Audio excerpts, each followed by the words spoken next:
¿Cómo están amigos? Muy buenas noches. Vamos a iniciar nuestra sesión del día de hoy de nuestro curso titulado Curso de Evaluación de Proyectos de Inversión.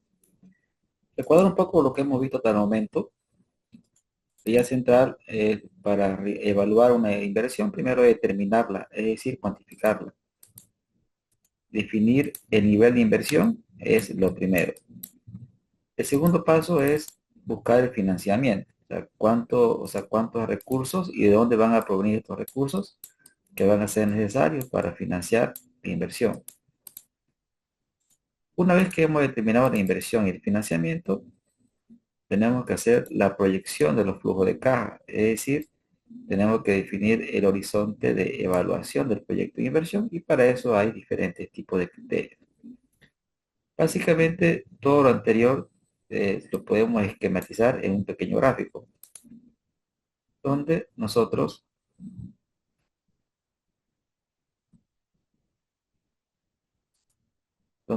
podemos ver, amigos, en este gráfico, todo lo anterior se resume en este gráfico. Primero, definimos el horizonte de evaluación, es decir, por cuánto tiempo vamos a evaluar la inversión. Digamos en este ejemplo, 3 periodos. Determinamos la inversión, cuánto vamos a invertir. Y lo siguiente es hacer la proyección de los flujos de caja que nos va a generar esta inversión. Y de este financiamiento, nace el costo promedio ponderado de capital, que es la tasa que nosotros vamos a usar para poder descontar estos flujos de caja, es decir, traer los flujos de caja futuros al presente.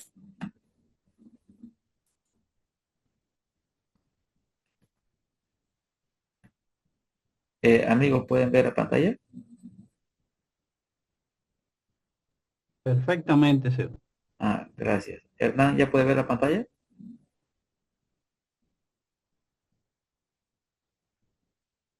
Ah, ya, perfecto. Genial.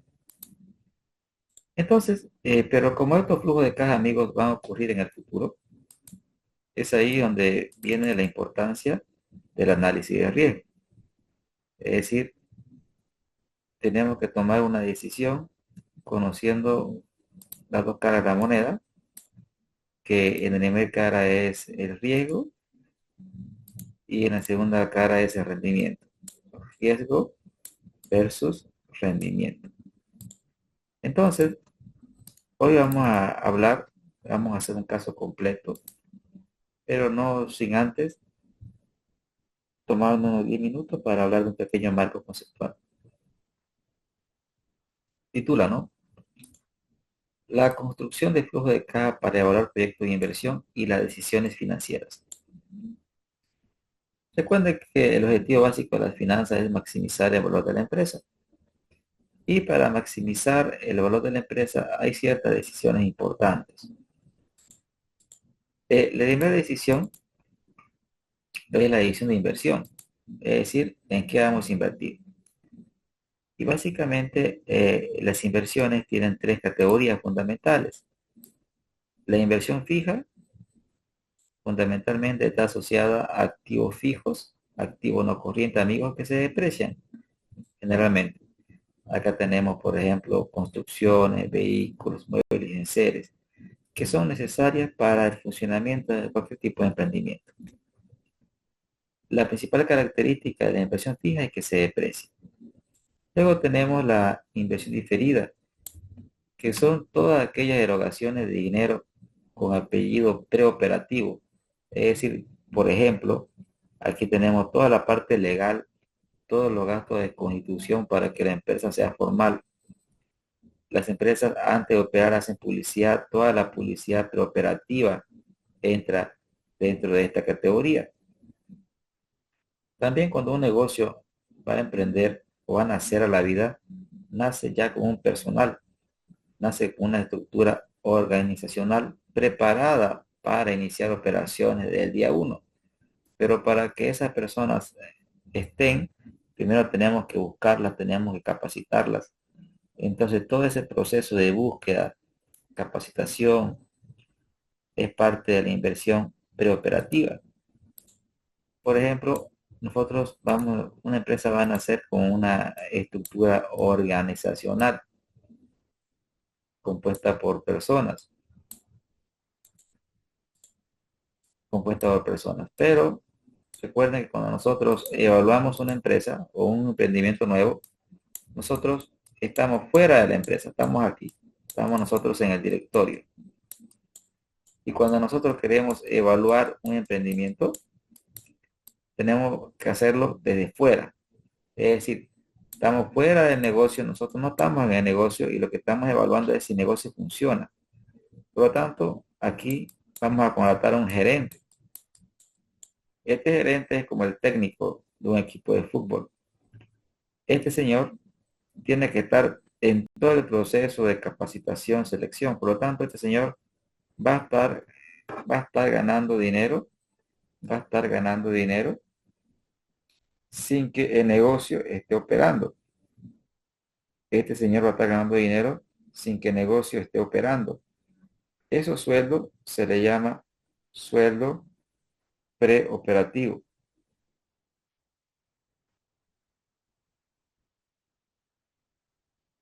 Y esos sueldos preoperativos forman parte de la inversión diferida. Luego tenemos también, amigos, la inversión en capital de trabajo. Básicamente, contablemente, el capital de trabajo es el activo corriente. Fundamentalmente, al inicio. Cuando un negocio nace, generalmente, si es un negocio que produce bienes, necesitamos fundamentalmente un nivel de efectivo y una empresa nace con un inventario. Imagínense una tienda de ropa. Una tienda de ropa va a nacer con un inventario porque ya tiene que tener ropa para la venta. Pero también necesitamos un nivel de efectivo. ¿Para qué? Para financiar los primeros meses de operación. Entonces, fundamentalmente estos ítems nacen como parte del capital de trabajo. La idea central de la inversión, la decisión de inversión, en un horizonte de tiempo, las inversiones aparecen en dos momentos, en el momento inicial y en el momento final. En el momento inicial, todas estas inversiones aparecen como salida de efectivo, todas estas inversiones. Pero como estamos evaluando por un cierto horizonte de tiempo, estos activos que hemos comprado los tenemos que vender. O sea, no es que lo tengamos que vender en la práctica, sino que asumimos que todos los activos fijos que hemos comprado los vamos a vender. Y eso nos da como origen un valor terminal. Y esta inversión en capital de trabajo, esta inversión en capital de trabajo se recupera al final. Tenemos la recuperación del capital de trabajo. ¿Y por qué se recupera el capital de trabajo? Hay una explicación sencilla al respecto. Por ejemplo, vamos a asumir que el inventario es el único capital de trabajo que tenemos. La lógica del inventario, amigos, es la siguiente. Toda empresa nace con un nivel de inventario. Tenemos un nivel de inventario. Y se va agotando, se va agotando, se va agotando y nuevamente lo renovamos el inventario. Se va agotando, se va agotando, nuevamente renovamos el inventario. Ahora, si esto usted lo visualiza desde una perspectiva de flujo de caja, ¿qué es lo que sucede?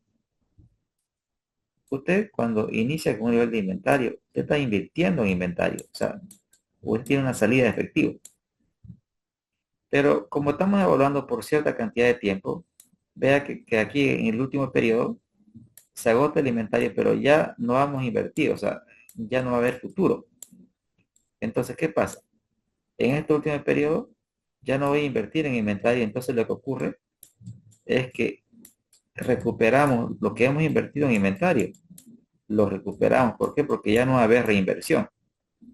Es por eso que se dice que el capital de trabajo tiene la característica de rotar y además lo que hemos invertido en un principio lo recuperamos al término del periodo de evaluación. Esa es una lógica para entender el por qué en el flujo de caja de inversión fundamentalmente tiene dos componentes. El negativo, que es cuando hacemos las inversiones, y en el último periodo aparece algo positivo, que básicamente es el ingreso por la venta de los activos y la recuperación del capital de trabajo. Ahora, amigos, la otra decisión importante es la decisión de financiamiento. Ahí nosotros definimos cuánto de deuda y cuánto de patrimonio vamos a requerir para financiar esta inversión. Claro que tiene que cumplir la lógica financiera de que la inversión tiene que ser igual al financiamiento. Ahora, cada cuenta de financiamiento tiene un costo asociado. La deuda pues tendrá su costo asociado, que es el costo de la deuda, y el patrimonio tiene su costo asociado, que es el costo de recursos propios. Entonces, estos señores, ¿qué nos van a generar? Nos van a generar el costo promedio ponderado de capital, que es la tasa que nosotros vamos a utilizar para descontar los flujos de caja futuros. Entonces, fíjense, decisión de inversión, decisión de financiamiento. Y la tercera decisión que se toma en proyectos de inversión son las decisiones operativas. En estas decisiones, nosotros determinamos primero los precios de venta. Tenemos que definir cuánto vamos a cobrar. Cuánto vamos a cobrar. Y en el pasado, el precio de venta era muy simple, es decir, el costo unitario de producción por 1 más un porcentaje de utilidad. Es decir, de esa forma se fija el precio de venta, ¿no? Y en el pasado funcionaba porque no había mucha competencia. Esta lógica de fijar un precio de venta es una lógica de la empresa hacia afuera. Es decir, la empresa hacia afuera, es de adentro hacia afuera. Pero sin embargo, esto ya no funciona porque en el mercado hay mucha competencia. ¿Cómo se fija precio? Acá tenemos la empresa, es del mercado hacia la empresa. Es decir, lo que determina el precio fundamentalmente es la competencia, la predisposición de pagar al consumidor. Y ya esto ya ha quedado obsoleto, donde el precio tiene que estar en función al mercado. O sea, del mercado hacia la empresa y no de la empresa hacia el mercado. Entonces, una vez que usted define su precio, tiene que definir un precio competitivo, tiene que definir una estrategia de precios. Luego viene la proyección de las ventas.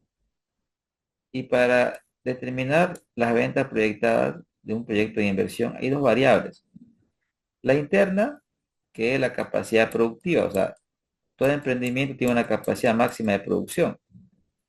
Y la capacidad máxima de producción fundamentalmente está en función a nivel de inversiones. Es decir, si una empresa quiere más capacidad productiva, tendrá que invertir más. Esa es una lógica importante. Ahora, tengo una pregunta, José Manuel. ¿Es correcto que la inversión fija se identifique como CAPEX? He observado ese concepto, ¿no? CAPEX es capital de inversión. ¿Esa es la traducción correcta, amigos?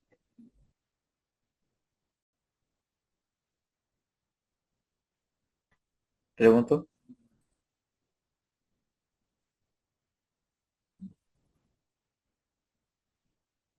CAPEX.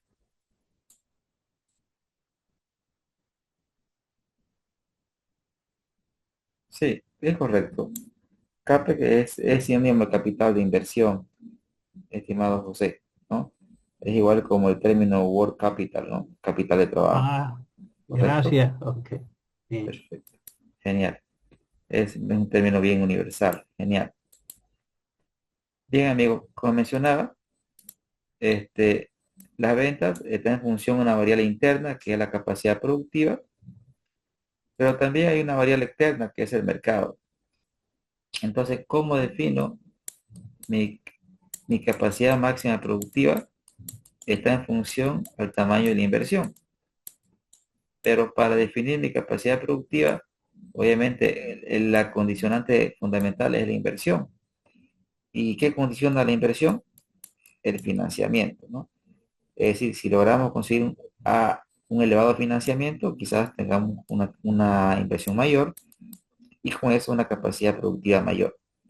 Pero otra variable importante es el mercado. El mercado. Para eso se hacen estudios de mercado donde se identifica primero la demanda del mercado, cuánto hay de oferta en el mercado y a partir de ahí determinamos la demanda satisfecha, que es decir, la demanda menos la oferta y es eso lo que queda para nosotros. Entonces, en función de lo que queda para nosotros, la empresa define, ok, de esto que queda en el mercado, nosotros queremos este pedacito de aquí, porque sería muy ambicioso querer cubrir toda la demanda satisfecha, ¿no ves? Nos quedamos con este pedacito. Entonces ya con este pedacito de aquí, que es lo que nosotros queremos, ya nosotros pensamos en cuánto de capacidad productiva vamos a requerir para cubrir ese pedacito. Y para eso definimos la inversión. Pero por ahí no conseguimos el financiamiento y quizás vamos a tener que renunciar a este pedacito y vamos a tener que reducir nuestra expectativa.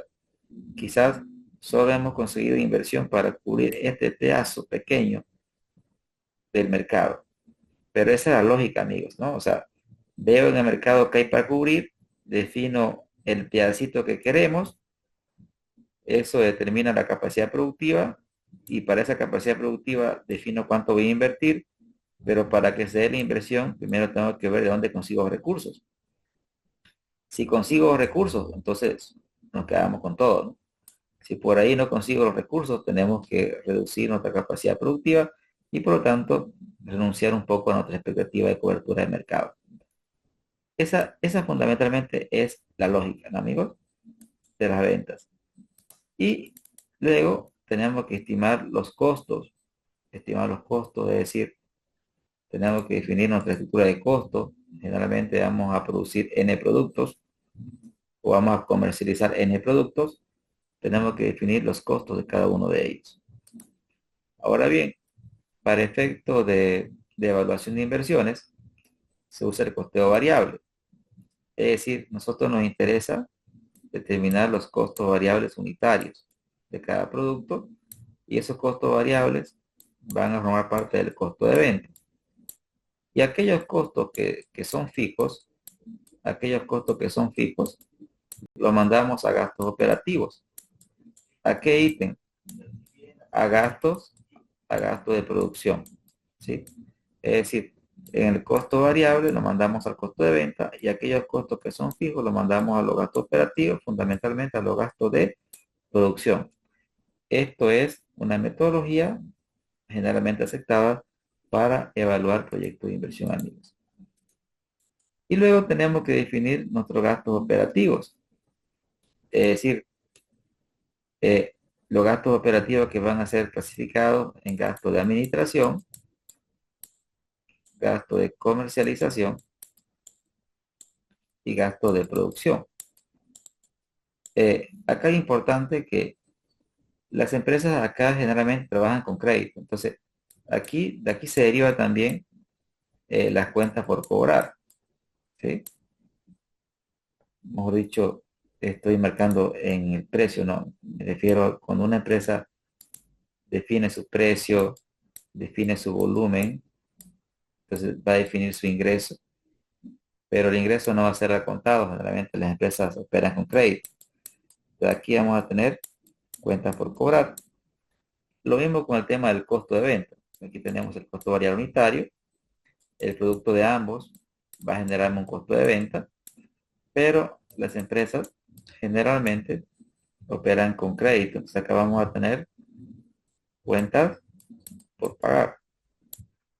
Y en este caso la empresa planifica sus ventas, pero la producción, lo que la empresa produce, generalmente se produce una cantidad mayor a las ventas, porque la empresa planea cerrar con un inventario final. Entonces, ese inventario final, nosotros lo conocemos como inventario. En consecuencia, las decisiones operativas, amigos, me genera cuentas por cobrar, me genera cuentas por pagar y me genera un inventario, que esto es parte del capital de trabajo.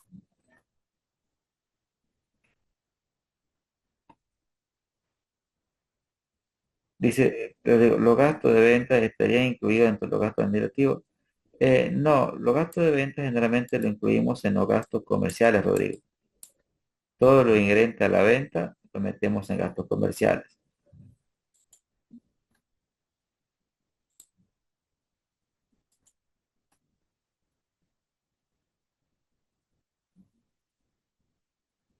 ¿Respondí su pregunta, Rodrigo? Perfecto. Entonces, amigos, la idea central es que entendamos que cuando hacemos un proyecto de inversión, está ligado a las decisiones fundamentales en finanzas, que son cuatro, ¿no? Las inversión, financiamiento, operativas, y hay una cuarta que se llama política de dividendos. ¿Por qué aquí no menciono la política de dividendos? Porque cuando nosotros evaluamos un proyecto de inversión, un supuesto importante es que las utilidades se reinvierten.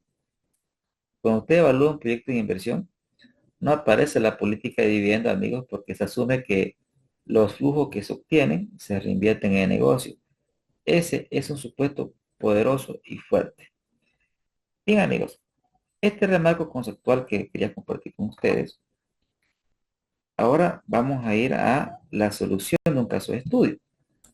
Voy a borrar la pizarra, voy a dejar de compartir un momento, voy a salirme de la presentación y voy a compartir un libro de Excel que ustedes ya lo tienen también y un Word. Primero voy a compartir el Word para que lo leamos el caso y lo contextualicemos.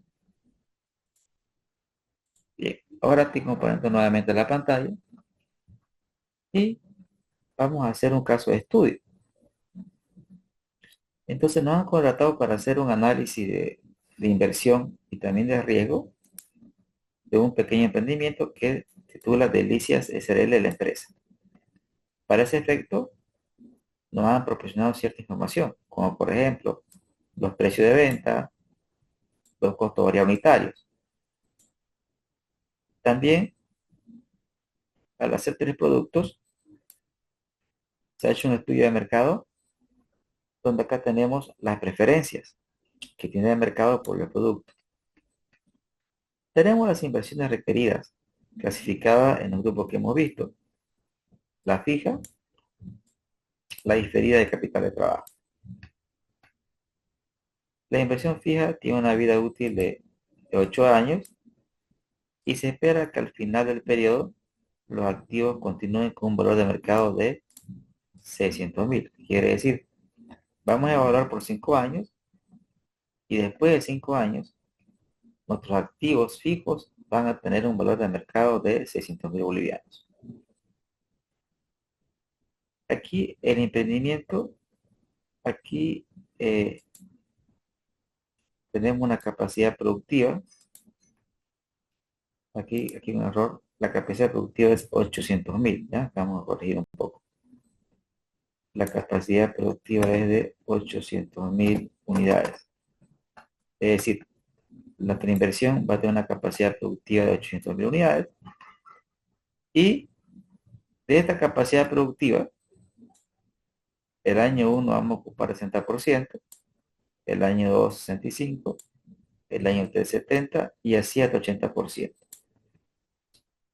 Luego tenemos los gastos operativos anuales, clasificados en tres grupos: los gastos administrativos, los gastos de producción y los gastos de comercialización, donde los gastos de comercialización son un porcentaje de las ventas.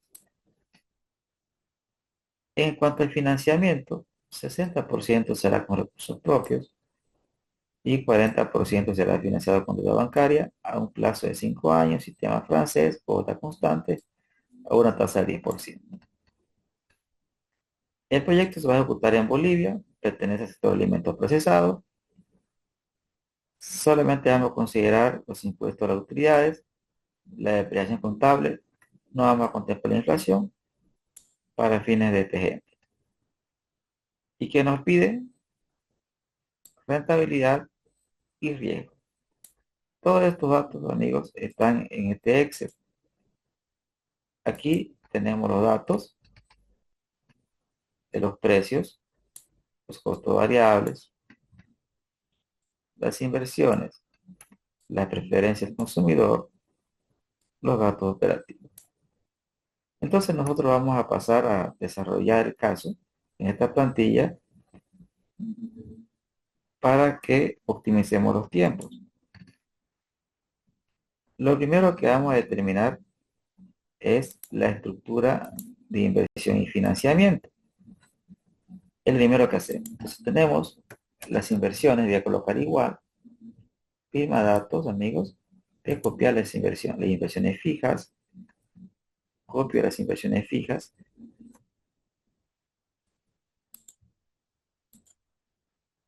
ok, copio con la función igual, estoy copiando las inversiones fijas, arrastro, ahí tenemos las tres inversiones. Me dice que el financiamiento, 40% será con deuda, entonces 40% va a ser con deuda de la inversión fija, amigos.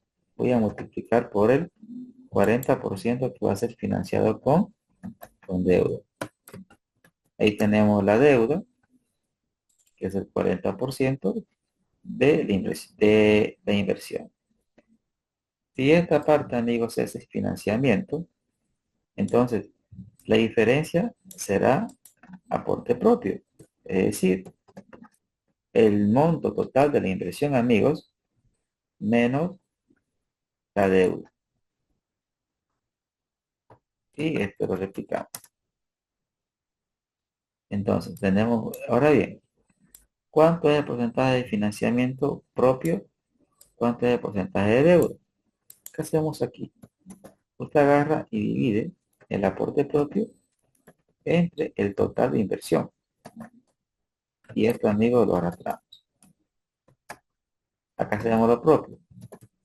La deuda entre el total de la inversión, lo arrastramos. Ahora, ¿qué es lo que tenemos aquí? Tenemos aquí un total. Tenemos un total igual suma. Acá tenemos la inversión. Este es el aporte propio y esta es la deuda. Y esto, amigos, lo podemos expresar en porcentaje. Entonces, ¿qué hacemos aquí? Este señor entre el total, este señor entre el total. ¿Y qué es lo que tenemos aquí? Tenemos la estructura de inversión. Acá tenemos toda la inversión. Y acá tenemos el financiamiento con aporte propio y el financiamiento con deuda. ¿Qué tenemos aquí? Tenemos la estructura de capital. ¿Que es la óptima o no? No, no lo sabremos todavía. Más adelante podemos hacer un análisis para ver si realmente esta es la estructura óptima del proyecto. Ahora bien, este proyecto es financiado con deuda. Entonces, tenemos que trabajar con la deuda. Para eso tenemos las condiciones del crédito. ¿Qué nos dice, amigos? Nos dice que el préstamo que equivale a este importe va a ser financiado a un plazo de 5 años y aquí nos dice 10%, la tasa de 10%, y tenemos que sacar la cuota, vamos a hacer la bolivianos años. Recuerden que en el primer clase nosotros hicimos planes de pago, entonces vamos a determinar la cuota la vamos a determinar con la función pago, igual pago, coloco igual pago, me pide la tasa, punto y coma, el plazo, amigos, punto y coma, BA significa el crédito, lo coloco negativo, selecciona, amigos, el crédito, y que tenemos ahí, tenemos la cuota anualizada en el sistema francés donde la cuota es fija. Una vez que usted determinó la cuota, ya puede armar su plan de pagos. Lo armamos. El saldo inicial pues viene a ser el crédito. Las cuotas, recuerden que son cuotas constantes, así que la inmovilizamos con la función F4. El interés en cualquier sistema, amigos, es sobre saldo. Saldo inicial multiplicado por la tasa y esta tasa la inmovilizamos. Como tenemos la cuota y el interés, la amortización se obtiene por diferencia. La cuota menos el interés. Esto quiere decir que esta cuota está compuesto por 57.600 de interés, que es la ganancia del banco, y 94.347, que es la devolución del capital. Entonces, mi saldo final, ¿a qué va a ser igual? A lo que usted debía al inicio, menos lo que está devolviendo capital. Y para el siguiente periodo, el saldo final, amigos, se va a transformar en un saldo inicial. Y lo bueno del Excel, usted selecciona a estos señores de la esquinita, selecciona todo y nos vamos hasta el final. Ya tenemos nuestro plan de pagos. Obviamente sabemos que debe estar bien porque al final tiene que sobrar cero. Es decir, al término del quinto año, la deuda tiene que estar totalmente extinguida. Ya con eso podemos armar nuestro flujo de caja de la deuda, donde al inicio aparece con positivo el desembolso que nos están dando. Es el momento mágico, cuando nos dan dinero. Luego viene la parte fea, donde tenemos que devolver el capital y la ganancia del banco, menos la amortización, que es la devolución del capital, menos el interés, que es la ganancia del banco. Pero recuerde también usted que la deuda genera escudo fiscal. Y acá voy a colocar la tasa impositiva. ¿Para qué? Porque si bien este es un ejemplo, estamos en Bolivia, pero podría variar en función del país donde ustedes se encuentren, amigos. Voy a colocar la tasa tributaria Bolivia. Entonces, el escudo fiscal es una ayuda. Colocamos igual, negativo, el interés multiplicado por 25%, que es la tasa tributaria. ¿Qué significa ese valor? Significa que gracias a la deuda genera interés y el interés lo que está haciendo es que me está ayudando a pagar menos impuestos. La pregunta es, ¿cuánto menos? 14.400 bolivianos. Gracias a la deuda, eso es lo que estoy dejando de pagar impuestos, queridos amigos, el año 1. Ahora, esto lo repito para todos los periodos. Y aplico una suma, la función suma, y ¿qué obtenemos? Obtenemos el flujo de caja de la deuda, amigos. Tenemos el flujo de caja de la deuda. Ahora, como tenemos el flujo de caja de la deuda, amigos, podemos sacar el costo de la deuda. Recuerda usted que vimos de manera conceptual, también hicimos ejemplos, que el costo de la deuda es un activo. Es un activo de qué, amigos? De los flujos. Y el costo de la deuda en este caso 7,5%. Ahora vamos al costo de recursos propios. Para eso vamos a usar el modelo KPM aplicado para América Latina, donde necesitamos el rendimiento del mercado. Rendimiento del mercado. El mercado generalmente lo representa el comportamiento del índice S&P 500. Aquí tenemos descargado, lo pueden descargar de cualquier página, Yahoo Finanza, Investing, los precios del índice, de forma mensual en este caso. Entonces lo que voy a calcular es las variaciones, es decir, dato final menos dato inicial sobre dato inicial. ¿Qué quiere decir? Que cuando es positivo, quiere decir que a la mayoría de las empresas le ha ido bien. El negativo quiere decir que a la mayoría de las empresas le ha ido mal. ¿Qué quiere decir esto? Que en este mes, entre este periodo, el índice ha crecido 5,89%. Pero entre estos dos periodos, el índice ha caído 5,25%. Entonces, el hecho de que el índice crezca no quiere decir que a todas las empresas les va bien, sino a la mayoría de las empresas les va bien. Pero es un componente de mercado. ¿Y qué hacemos? Replicamos eso para todos los periodos. Aquí no tenemos datos, así que esto lo vamos a eliminar, lo vamos a obviar. Y ya, como tengo todos esos datos, voy a ir a marcar nuevamente y a colocar igual promedio, amigos. Y los datos del índice los selecciono todos hasta el final, pero esto es mensual, así que multiplico por 12 para hacerlo, para analizarlo. Y tenemos que el rendimiento del mercado es 14,45%. La tasa libre de riesgo se considera el rendimiento de los bonos del Tesoro de los Estados Unidos. Y esa tasa usted la puede encontrar en cualquier página de internet. Y ahora mismo está alrededor del 4%. Así que el 4%. El beta, ¿se acuerdan que en teoría el beta nosotros lo tenemos que importar de un mercado desarrollado? En este caso voy a compartirle ahora este archivo de Excel.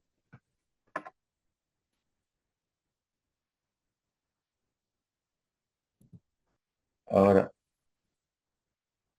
ahora lo comparto nuevamente el archivo de Excel, amigos, donde este Excel, que es lo que me muestra los betas, los betas de, bueno, este Excel usted lo encuentra en la página del profesor Damodarán, lo actualiza cada año, vea que está actualizado el 5 de enero de esta gestión. ¿Y qué es lo que a nosotros nos interesa aquí? Nos interesa conocer el beta desapalancado. El caso decía que este emprendimiento pertenece al sector comida procesada. Entonces nosotros lo que vamos a hacer es buscar ese beta. ¿Cuál beta? El beta desapalancado. Y dice que este sector en los Estados Unidos tiene este beta. Entonces usted lo copia ese beta. Y usted aquí puede identificar a qué sector pertenece su emprendimiento. Alguno de estos sectores va a pertenecer. Y lo que usted va a hacer simplemente es importar el beta. Usted le importa el beta, amigos. Le importamos el beta. Y una vez importado el beta, este es un beta desapalancado. Este beta desapalancado, nosotros lo apalancamos con esta fórmula. ¿Qué hacemos? Colocamos igual el beta desapalancado por 1 más 1 menos t. Y que esté la tasa tributaria. Eso multiplicado por el ratio deuda sobre patrimonio. Deuda sobre patrimonio. Deuda sobre patrimonio, amigos. Y ya de esta forma tenemos nosotros el beta apalancado. Tenemos el beta apalancado. Ahora bien, el riesgo país igual usted lo puede obtener de cualquier calificadora de riesgo. Ahora mismo nosotros igual en la misma página, el profesor Damodarán publica la tasa libre de riesgo. Por ejemplo, ahora mismo como estamos en Bolivia, voy a trabajar con la tasa libre de riesgo de Bolivia, que a la fecha donde emitió este Excel era el 13,35%. Voy a copiar este valor, ¿sí? Y lo voy a pegar aquí. Ahora bien, ya tengo toda la información que requiero. Ahora voy a aplicar la fórmula que se aplica para países que no tienen bolsa de valores desarrollada, donde el rendimiento que exige el inversionista sería que igual. Sería igual, amigos, a la tasa libre de riesgo más el diferencial entre rendimiento de mercado menos tasa libre de riesgo multiplicado por el beta apalancado más el riesgo país de Bolivia. Y nos da que en este contexto, un inversionista pediría por invertir en Bolivia en este sector un rendimiento del 23,13%, considerando la volatilidad de mercado de un sector similar en los Estados Unidos y el riesgo país de Bolivia. Ya con esta información, amigos, nosotros estamos en condiciones de calcular el costo promedio ponderado de capital. ¿Por qué? Porque conozco mi estructura de financiamiento, conozco cuánto me estoy prestando. Estoy prestando 40% del banco y el inversionista está colocando en su bolsillo 60%. Esa es la estructura de capital del proyecto, amigos. Ahora aquí vamos a tener el costo de cada fuente de financiamiento. Tenemos el costo de la deuda y tenemos también el costo de recursos propios. Usted agarra y multiplica el peso de la deuda por el costo de la deuda. Y acá multiplica el peso de recursos propios por el costo de recursos propios. Y ya con eso, amigos, podemos hacer la suma. Y ahí tenemos nuestro costo promedio ponderado de capital. Es decir, cuánto nos cuesta financiar esta inversión. Es decir, conseguir el dinero para financiar esta inversión. ¿Cuánto nos cuesta? Nos cuesta 16,88% en términos anuales. Una vez que tenemos el costo promedio ponderado de capital, nosotros podemos hacer la proyección ahora de los ingresos. Tenemos la capacidad productiva y tenemos la estimación de cuánto nosotros esperamos usar. Para un emprendimiento nuevo, pues no se espera que en el año 1 usemos el 100% de la capacidad instalada. Es por eso que esto de aquí se lo define de manera subjetiva en función a lo pesimista o optimista que nosotros seamos. En este caso, estoy planteando un escenario pesimista, donde solamente planeo usar el 60% de mi capacidad productiva, el año 1. Y acá tenemos la preferencia del consumidor. Entonces, ¿cómo determino eso? Coloco igual, tengo mi capacidad productiva, que es importante, la inmovilizo por el porcentaje de utilización. Acá colocamos 2 veces F4. ¿Para qué 2 veces F4? Para que se inmovilice la fila. Por la preferencia del consumidor, 3 veces F4. ¿Para qué? Para que se inmovilice la columna. Al hacer esto, yo puedo jalar hacia abajo y luego hacia la derecha. Antes de continuar, respondo a una pregunta que aquí me hacen en el chat. José pregunta, ¿me podría indicar alguna bibliografía para construcción del costo promedio ponderado de capital? Claro, claro, claro, querido José. Eh, Guillermo López Don Ram. ¿Sabe qué, José? Lo voy a colocar en la bibliografía, ese libro lo tengo yo en PDF, ¿sí? Lo subo a la plataforma para que ahí tenga usted un respaldo literario para esta metodología. ¿Le parece?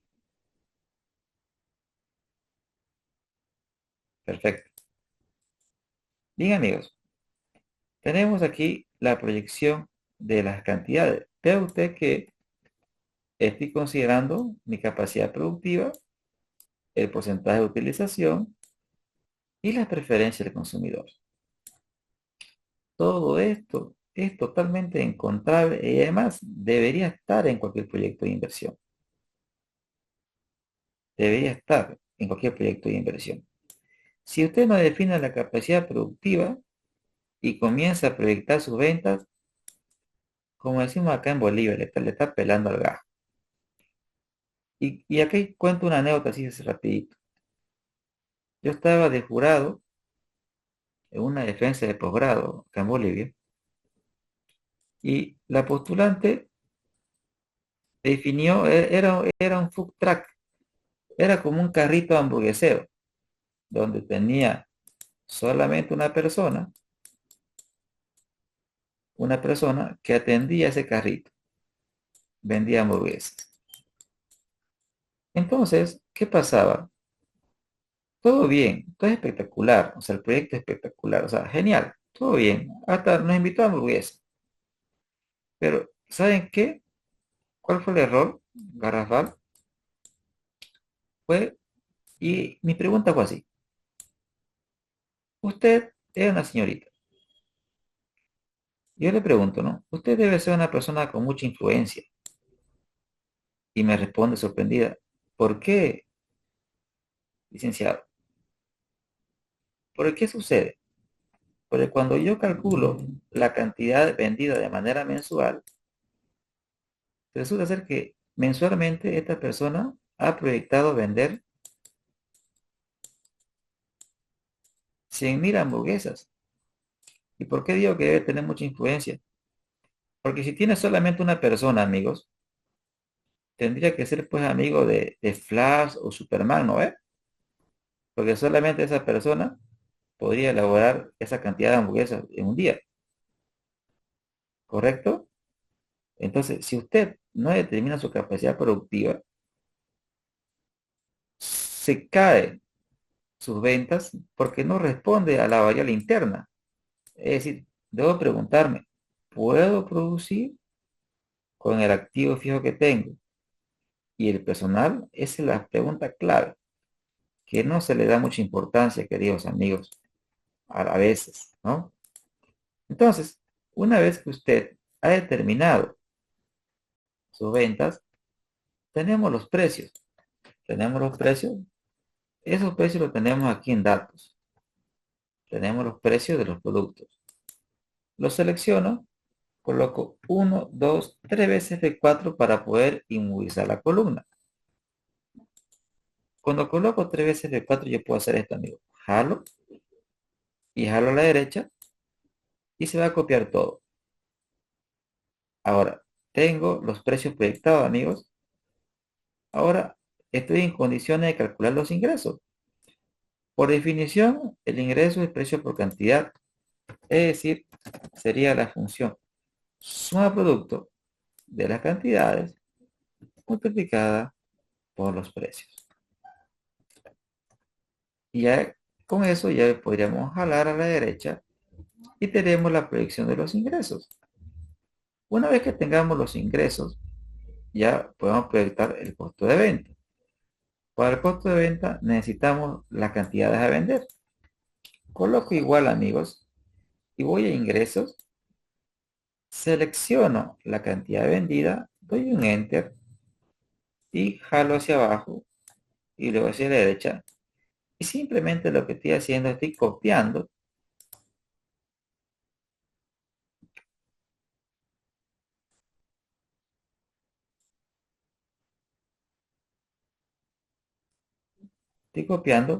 las ventas de la pestaña ingresos. Ahora los costos variables los tenemos como datos. Hubiera datos y acá tengo los costos variables. Igual 3 veces F4. ¿Para qué? Para poder jalar hacia abajo y luego hacia la derecha. Entonces, como ya usted tiene las ventas y los costos variables, simplemente lo que tiene que hacer es nuevamente la función suma producto, las cantidades por los costos variables, amigos. Ya tenemos nosotros el costo de venta proyectado. Ahora, vamos con los gastos operativos. Tenemos los tres niveles. Los gastos de comercialización, administración y producción. Los gastos de comercialización los tenemos en datos. Selecciono e inmovilizo. Generalmente, los gastos de comercialización, amigos, son un porcentaje de las ventas. El área comercial, cuando pide su presupuesto, Generalmente el presupuesto comercial, generalmente es un porcentaje que puede oscilar entre 5 y 10% sobre las ventas. En este caso, me dice que es 10%. Gastamos muchos en marketing. 10% por las ventas, que vendría a ser los ingresos, amigos. Y es un ítem obviamente variable. Si usted quiere vender más, la lógica me dice que usted debería hacer un mayor esfuerzo comercial. Los gastos de producción, lo tenemos también en datos. Los selecciono, los gastos de producción, que son aquellos gastos de producción que son fijos, y los rastro. Ya con eso tenemos la proyección de los gastos operativos, mío, que sería la suma de estos ítems. Perfecto. Control C, flecha a la derecha. Ya tenemos nosotros la proyección de los gastos operativos. Lo que sigue es determinar la depreciación de mis activos.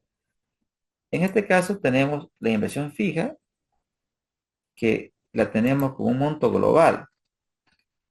Un monto global. Generalmente esta inversión fija se desglosa en diferentes activos: vehículos, muebles en seres, equipos de computación.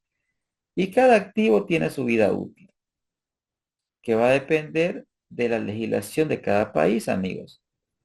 En Bolivia nosotros usamos la depreciación lineal o línea recta, donde cada activo tiene su vida contable. Y cada país generalmente también tiene su tabla de depreciación. Es decir, se le asigna una vida contable a cada tipo de activo. En este caso, por ejemplo, el caso me dice que se deprecia en 8 años. Tiene una vida útil de 8 años. Una vida útil contable, ¿no? Asume que la vida, en teoría, la vida contable es un sinónimo de la vida útil, ¿no es cierto? Pero en la práctica sabemos que la vida útil activo generalmente va más allá de la vida contable. Y es ahí donde nace la figura de los revalúos técnicos, ¿no? Que es asignarle un nuevo valor contable al activo. Entonces, tenemos ahí, amigos, el valor del activo, su vida útil. Ya con eso podemos sacar su depreciación. ¿Y cómo saco la depreciación? Simplemente agarro y divido.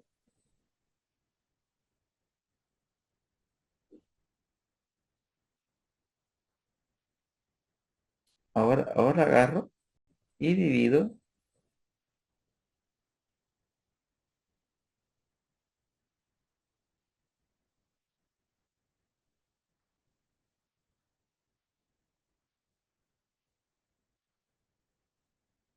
Ahora, ¿qué es lo que hago, amigos? Para sacar la depreciación anual, agarro y divido este monto. Este monto lo voy a dividir entre la vida útil. Enter. Perfecto. Ahora, como ya tiene usted su depreciación anualizada, queridos amigos, lo que voy a hacer es proyectarla. Coloco igual y movilizamos con la función F4, queridos amigos, y arrastramos la depreciación, que es constante para este efecto. Ahora, la depreciación acumulada simplemente es la suma de las depreciaciones. Ahí tenemos.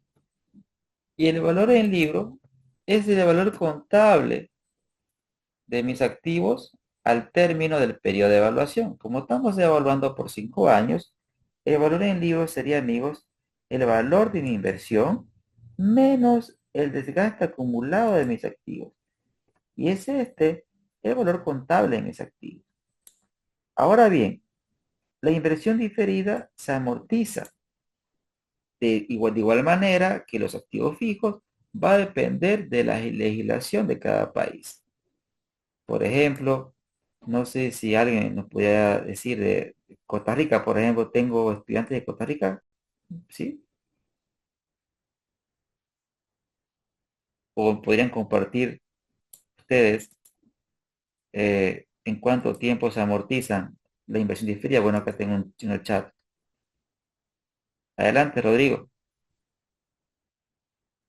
En Costa Rica, la inversión diferida, ¿en cuánto tiempo se amortiza? Sinceramente, no tengo idea. Es que no soy contador y no tengo idea. Dependiendo del monto, podría variar el tiempo, pero no estoy seguro. No, gracias, querido Rodrigo. Perfecto. Entonces, va a depender, digamos, de la legislación de cada país. Por ejemplo, aquí en Bolivia, la inversión diferida se amortiza en 4 años. Es decir, usted agarra, en este caso tenemos aquí la inversión diferida, la inmovilizo, amigos, y la divido entre 4. Y ya con eso puedo jalar hasta el periodo 4. Aquí está en función a la legislación de cada país en cuánto tiempo se amortiza la inversión diferida. Y eso que está aquí, ¿no? Es, sí, sí, sí. Bien, amigos. Ya con estos, amigos, mire, hay que seguir la secuencia lógica. Y luego armamos nuestro estado de resultado,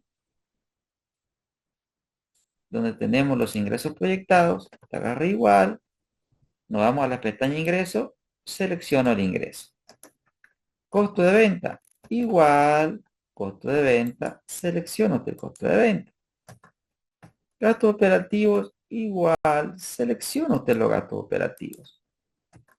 Depreciación, igual, selecciona usted la depreciación. Igual, amortización de ID, de inversión diferida, selecciona. Vea que todo está planificado para que uno lo vaya armando de tal manera que tenga una secuencia lógica. Y el EBITDA, ¿por qué coloco el EBITDA? Hago un paréntesis, ¿no? Generalmente, pues, uno cuando está en ausencia, uno no usa estos términos anglosajones, al menos acá en América Latina. Entonces, obviamente, en mis clases, en lugar de usar el término de EBITDA, yo usaba el término contable que era resultado operativo, ¿sí? Más común. ¿Por qué resultado operativo? Porque estos señores ya venían incluidos aquí.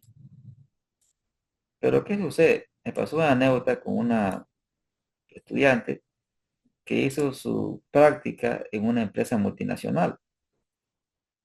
Y me dice, licenciado, pasé vergüenza. ¿Qué pasó, niña? Le digo, ¿no? Yo no sabía que era el EBITDA. Me dice, hazme el análisis de EBITDA.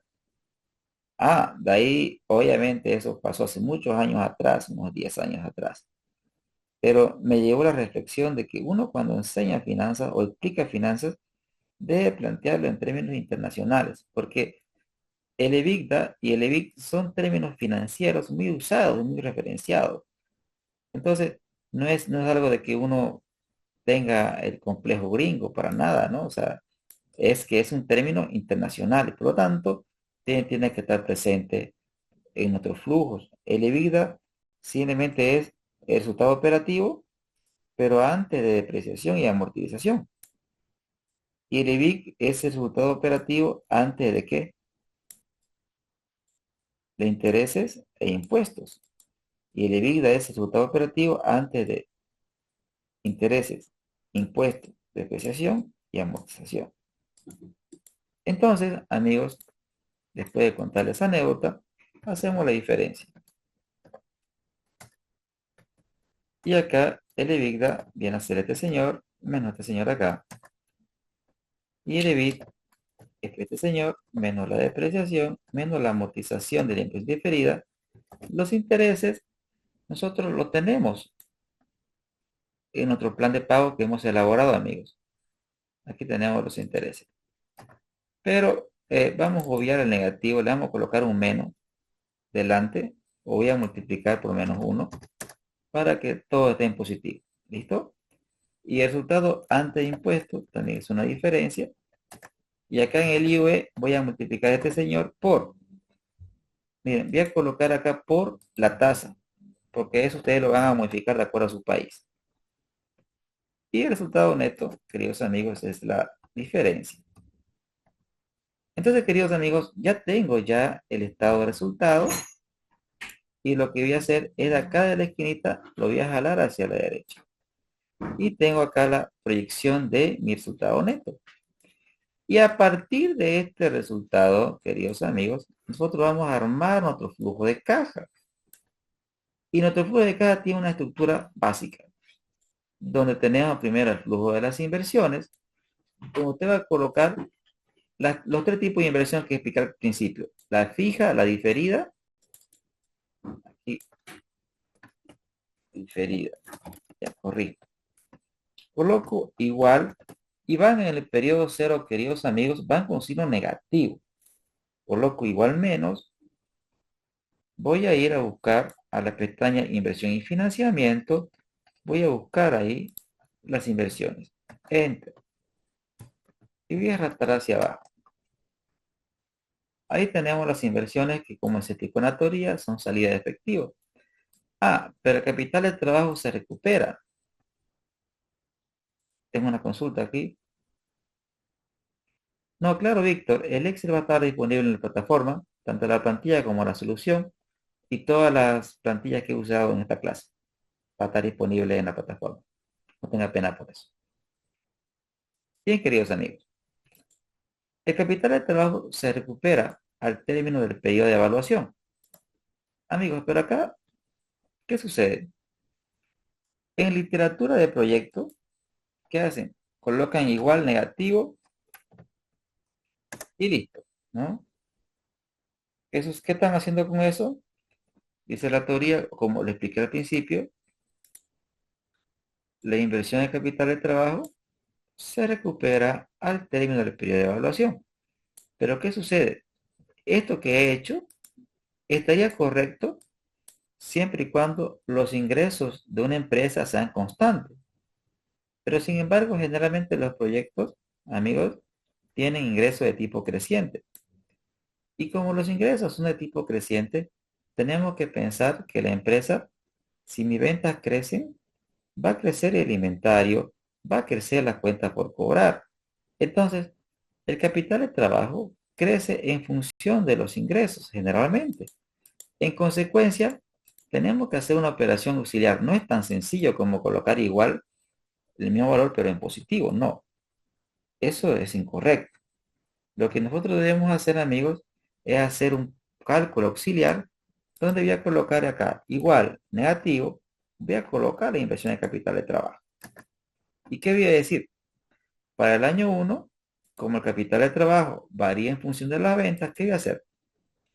Voy a colocar igual. Este señor lo voy a dividir entre las ventas del año 1, porque en teoría este es el capital de trabajo que va a estar en función a las ventas proyectadas. Ahora, ¿cuánto requiere el capital de trabajo para el siguiente periodo?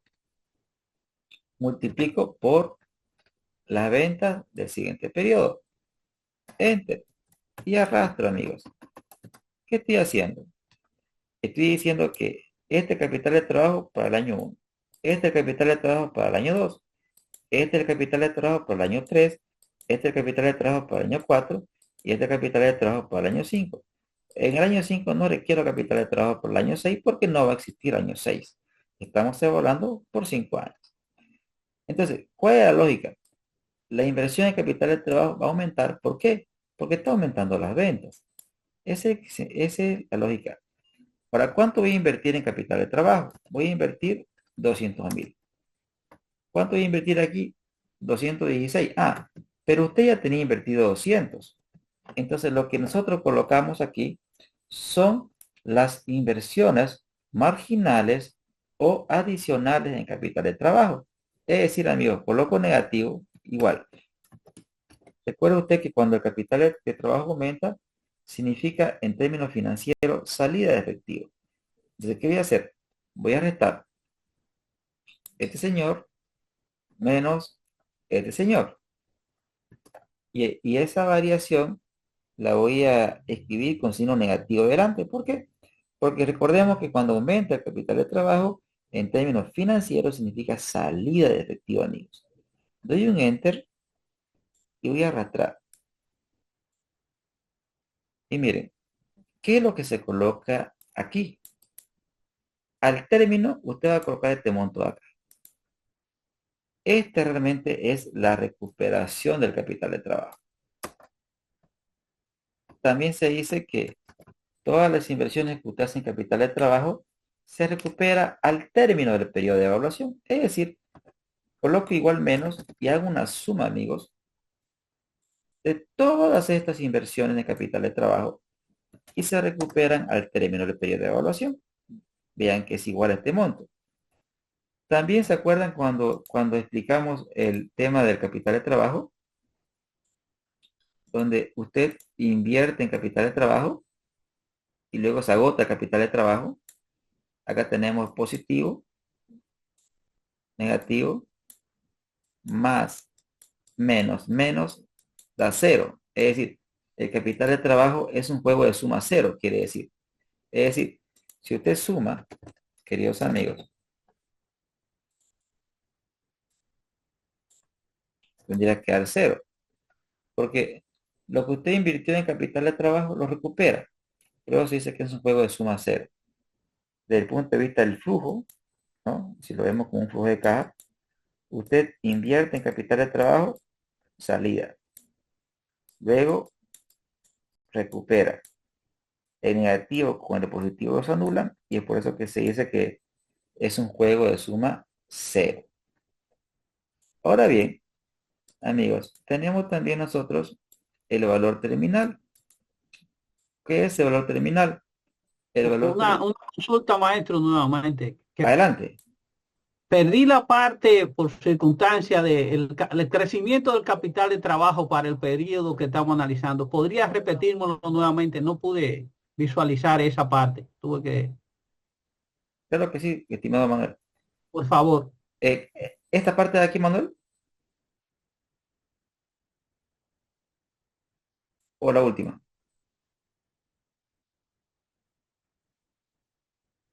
Año uno, año 2, el crecimiento de 200.000 a 216. Claro que Sí. sí, perfecto. Entonces nosotros, en nuestro caso que sí, ahora explico.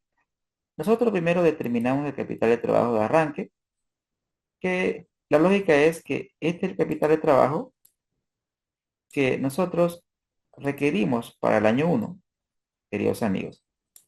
Este es el capital de trabajo que nosotros requerimos para el año uno. Este es el capital de trabajo que requerimos para el año 2. Este es el capital de trabajo que requerimos para el año 3 y así sucesivamente. Ahora, la lógica es la siguiente. ¿Cómo determino, si ya determiné el capital de trabajo para el año 1, cómo determino el capital de trabajo para el año 2? ¿Y cuál es la lógica? Divido el capital de trabajo entre las ventas y saco una proporción. Y esa proporción multiplico por las ventas proyectadas. Y arrastro. Esa es la parte matemática.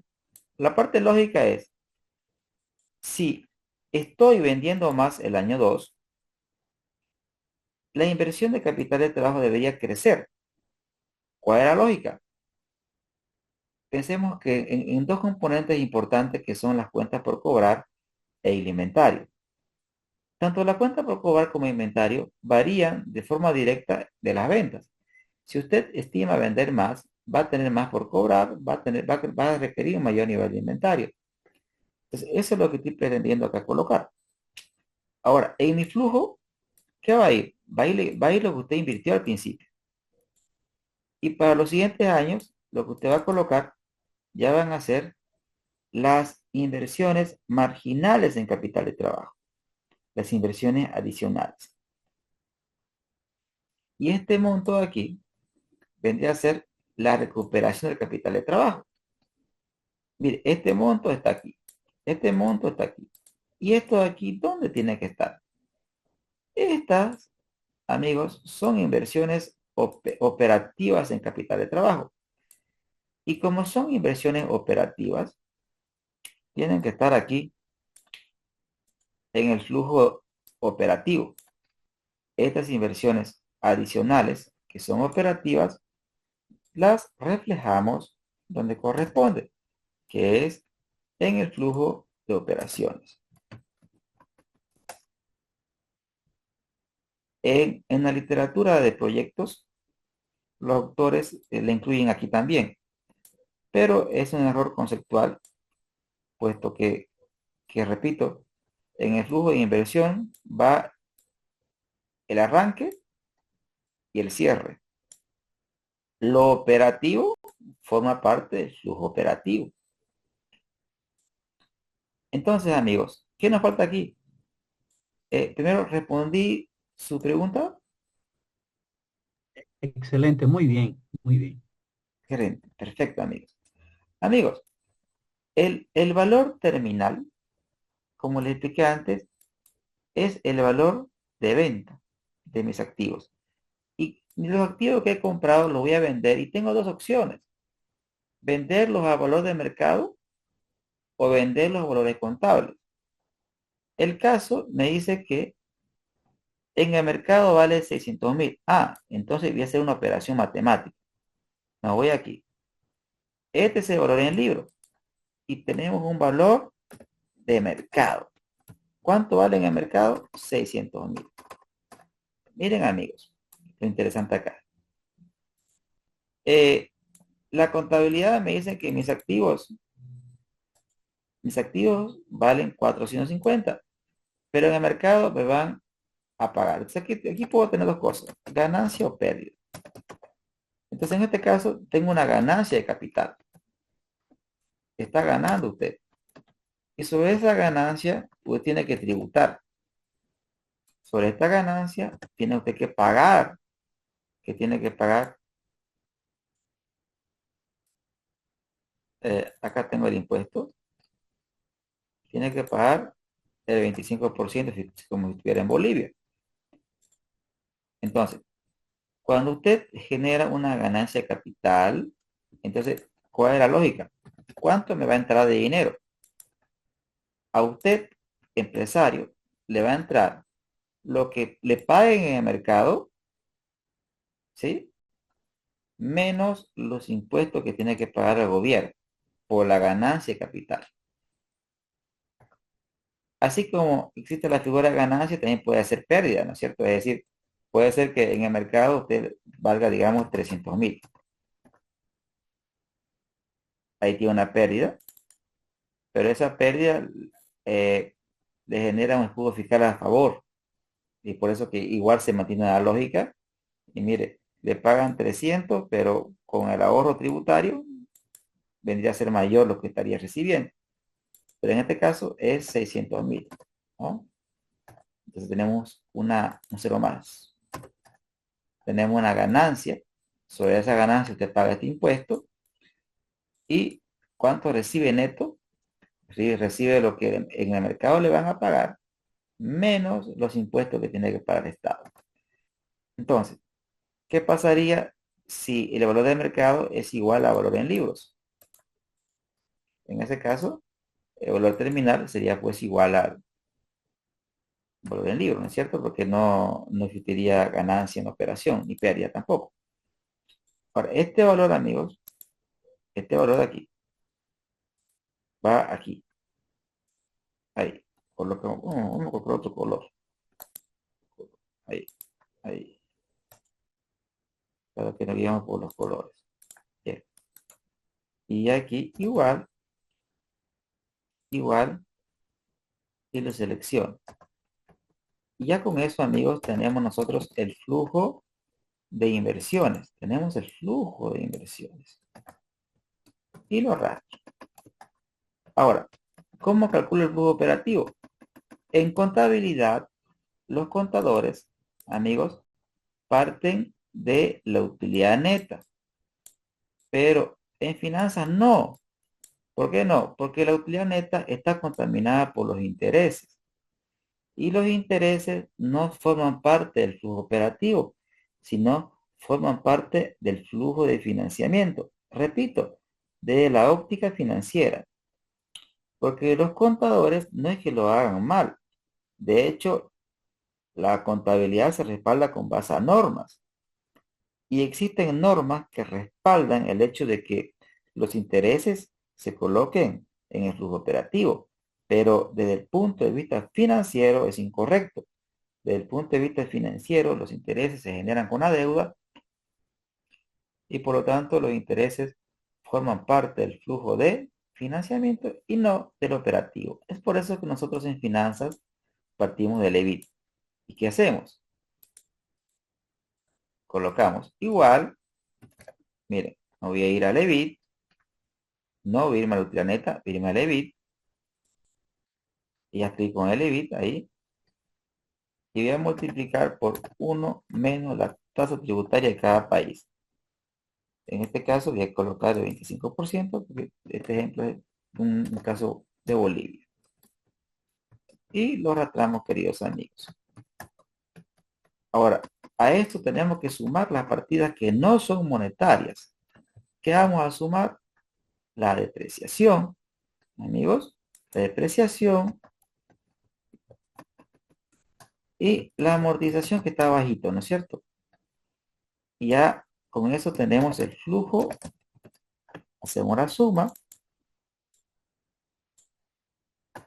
y ya tenemos ahí el flujo operativo.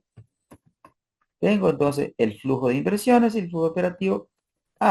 Nos faltaría el flujo de caja de la deuda, que ya lo tenemos en inversión y financiamiento. Recuerden que ya lo hicimos. Simplemente lo copio nomás. Ahora, aquí vamos a hacer dos tipos de evaluación, amigos. Vamos a hacer una evaluación desde el punto de vista de la empresa, también conocida como evaluación económica, donde tengo que calcular el flujo de caja libre. Para eso, coloco igual. ¿Y cómo saco el flujo de caja libre? El flujo de caja libre, amigos, es el flujo de efectivo de inversión más el flujo de efectivo operativo. Es decir, inversión más operación. ¿Y por qué se llama libre? Porque es libre de deuda. Este es el flujo que genera mi emprendimiento. Este es el flujo que genera el emprendimiento sin importar cómo lo financiemos. Ahora, ¿qué tasa se usa? Cuando usted hace una evaluación a partir de los flujos de caja libre, amigos, la tasa que se usa por excelencia es el costo promedio ponderado de capital, el WACC.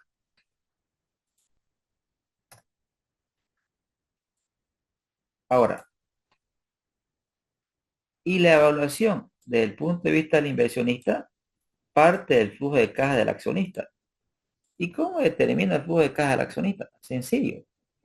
A este flujo de caja, que es el flujo de caja de la empresa, le sumo el flujo de caja de la deuda. ¿Y qué es este número, señores? Ven este número. Este número es simplemente el aporte propio, ¿no es cierto, amigos? Y lo pueden observar ustedes. Y lo rato a la derecha. ¿Y qué significa este monto de acá? Vean que el flujo de caja libre, que es lo que genera la empresa, con lo que la empresa genera, se paga la deuda. Con lo que la empresa genera, se paga la deuda. Y lo que queda, ¿para quién es? Es para el accionista. Es para el accionista. Por lo tanto, este es el flujo de caja del dueño. También se conoce a esto como evaluación financiera. Ahora, cuando usted trabaja con el flujo de caja del dueño, la tasa que usted debe usar de descuento no es el WACC, no es el costo promedio ponderado de capital, no, sino es fundamentalmente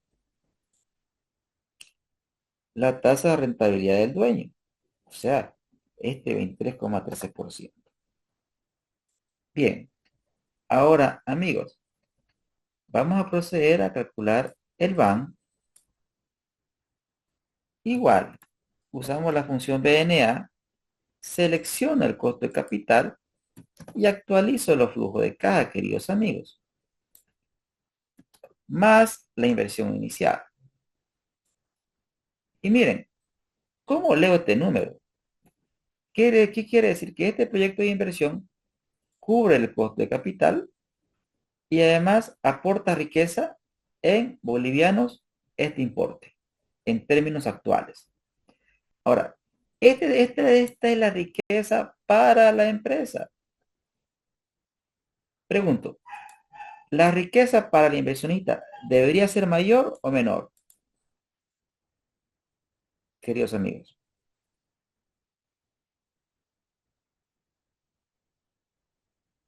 A ver, calculemos, ¿no? BNA, la tasa del inversionista, los flujos que estamos haciendo, estamos actualizando los flujos de caja, queridos amigos, más la inversión. Ah, menor. Amigos, ¿tiene lógica esto? ¿Qué quiere decir esto? Que este proyecto de inversión está cubriendo la expectativa del inversionista y está haciendo que este señor, el inversionista, se haga más rico en este importe monetario, expresado en valores actuales. Obviamente que la riqueza para el inversionista pues tiene que ser menor que la riqueza de la empresa, ¿no es cierto?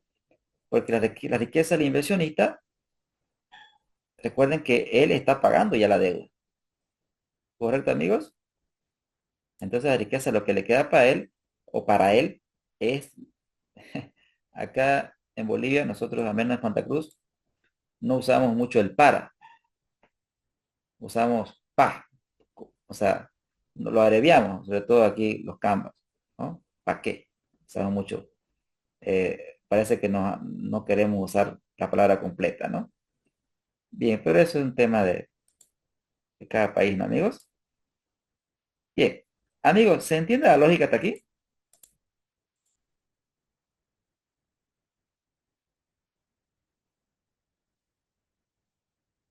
Amigos,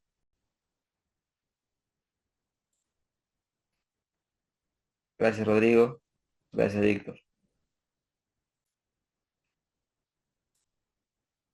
gracias César, gracias José. Bien, amigos, pregunto, hasta aquí está es coherente, ¿no? Pero la TIR, ¿cuál TIR debe ser mayor? La TIR, gracias Hernán, ¿cuál TIR debe ser mayor? Acá tenemos la TIR de la empresa, acá tenemos la TIR del inversionista. Esto me gusta explicarlo así. La TIR de la empresa es como un ROA. La TIR del inversionista es como un ROE. Claro, porque recuerden ustedes, queridos amigos, que el ROA mide la rentabilidad de toda la empresa, ¿no ve? Y el ROE mide la rentabilidad del dueño. Pregunto, amigos, ¿qué es mayor, el ROA o el ROE?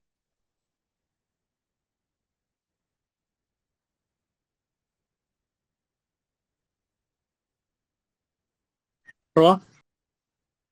El ROA, dice Hernán. Está bien. Para explicar esto, porque esto es interesante, porque esto cuando digo es algo existencial, voy a hacer un ejemplo, ¿no? Miren, voy a hacer un balance financiero, amigos. Y acá tenemos un balance financiero, amigos. Y aquí voy a asumir que tenemos una inversión de 100, 50, 50. Es un balance. Y la empresa generó una utilidad neta de 10. El ROA, amigos, se calcula dividiendo la utilidad neta sobre los activos. Y el ROE, amigos, es la utilidad neta sobre el patrimonio, sobre el equity. Entonces, si calculamos el ROA, amigos, sería la utilidad sobre los activos, sobre 100. Sería 10%, ¿no, amigos? Y el ROE es la utilidad, pero sobre lo que aporta el dueño. ¿Me ayudan, por favor, con la operación matemática, amigos?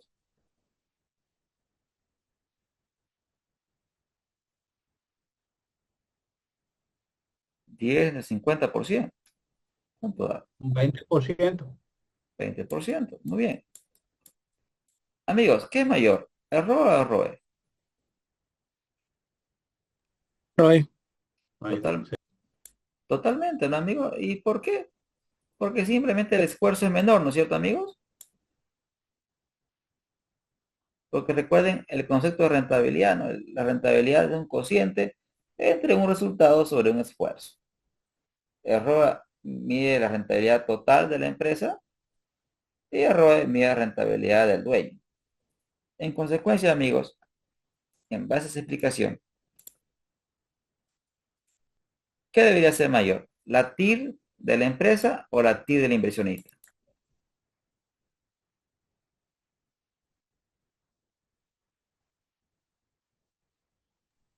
Debería ser mayor el inversionista. Totalmente, ¿no? Veamos. Igual, TIR, TIR el accionista. Julio, caramba, miren, 129%. O sea, cada peso que se invierte, eso es lo que retorna para el inversionista, ¿no? Ahora, la empresa, o sea, TIR,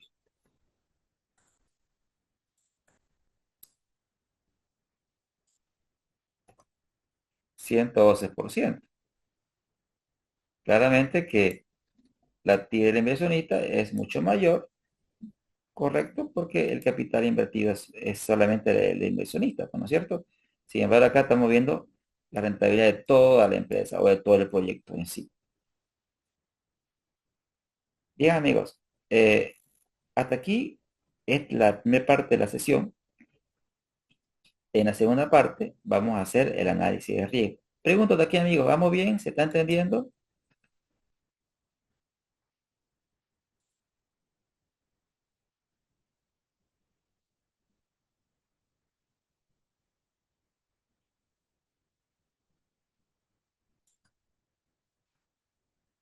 Gracias, Rodrigo. Gracias, Germán. Bien, les pido que nos hagamos un break, amigos. Ha sido medio intensa esta mi parte. Gracias, Hernán. Gracias, Víctor. Gracias, César. Nos vamos a un break, amigos. Descansamos unos 10 minutos, por favor. Y volvemos para la segunda parte, que va a ser el análisis de riesgo, que lo vamos a hacer con la herramienta Crystal Ball. Nos vemos, amigos, en 10 minutos. Gracias. Voy a pausar la grabación.